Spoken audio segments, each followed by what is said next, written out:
So now we're going to look at a little bit at the climate resilient communities. So what do we really mean by that? So first of all, just to touch on what a rapidly changing climate means. And we'll go into more detail on that on the deep adaptation workshop. But so just sort of going through them one at a time. So biodiversity collapse risks food shortages. And so a way to mitigate that is really moving to locally produced food. If we're not able to rely on global supply chains, arguably unsustainable supply chains, I mean, does it make sense to be importing bananas from the other side of the world when we could eat apples that are down the road? So ultimately, there are changes that we might want to think about in terms of what we eat, but also where does that food come from? In terms of energy supply disruption, so again, similar issue. Does it make sense to be importing oil or gas from faraway lands that happens to be very carbon intensive? Probably not. Certainly from an energy security point of view, and that's one key advantage of producing your energy locally is that it's you're less susceptible to foreign pressures. So yeah, ultimately producing energy locally makes sense for a raft of reasons, but in particular is a way of increasing climate resilience. And then ultimately political instability. The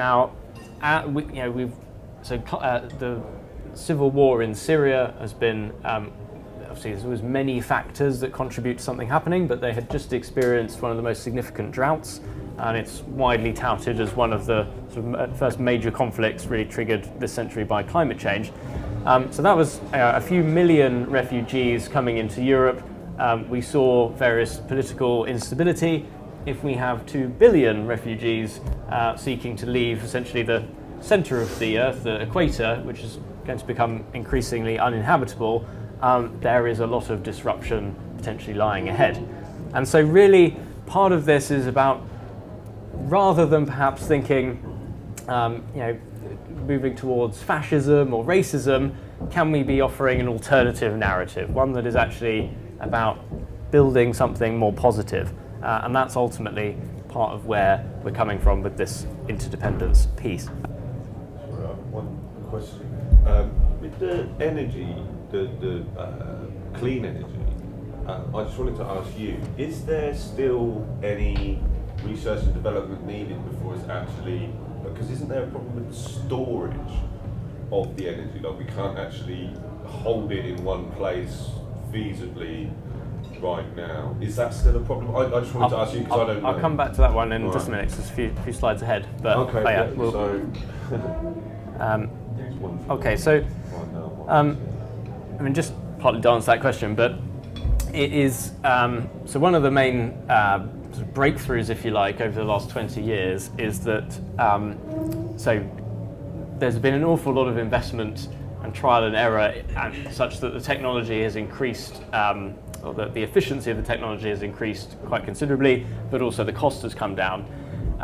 And so it is very much possible to be putting solar panels on roofs of houses, and it really depends then on your energy use and whether or not you're south facing.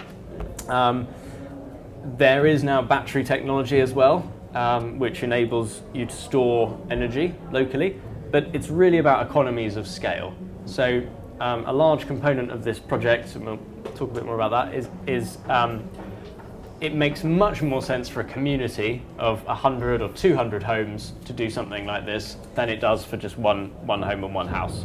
And to be able to store energy collectively versus relying on a single battery pack. Okay. But by and large, technology is not the barrier, is I think where we're at, and that's been quite a recent development. So talked a little bit about energy. This is just an example of the case study we're using in a company that are based in Berlin. So my previous business was incubated by something called Climate Kick, which is European Union funding for climate change startups. They are another graduate of that program. It's very impressive in the center of Berlin. they are currently producing considerable amounts of food in indoor greenhouses, which are then being sold to the wider community. So I guess the sort of key takeaways here really is that people are doing it. It is possible. Now, this just to kind of give a little bit of a context of the example of, in an urban setting, how we might think about moving towards more climate resilience. Obviously in an urban environment, which may well be where this is more appropriate to start, might be easier, less people to get on board, more space, but just in an urban environment. So if we imagine here, we've got, so sort of, in my mind, where I used to live was a house, series of terraced houses, gardens at the back, both sides, road either side. You could be putting solar panels on all of those homes in one go. You could be knocking down what are currently individual gardens and building a communal greenhouse that could indeed feed everybody. And you could even think about moving to more of a communal garden setup, or even having some community space. If you think about, say, people who are getting a little bit older, maybe they're not able to tend to their garden. Maybe actually people would quite enjoy doing a timeshare where they might take it in turns to manage those kinds of assets.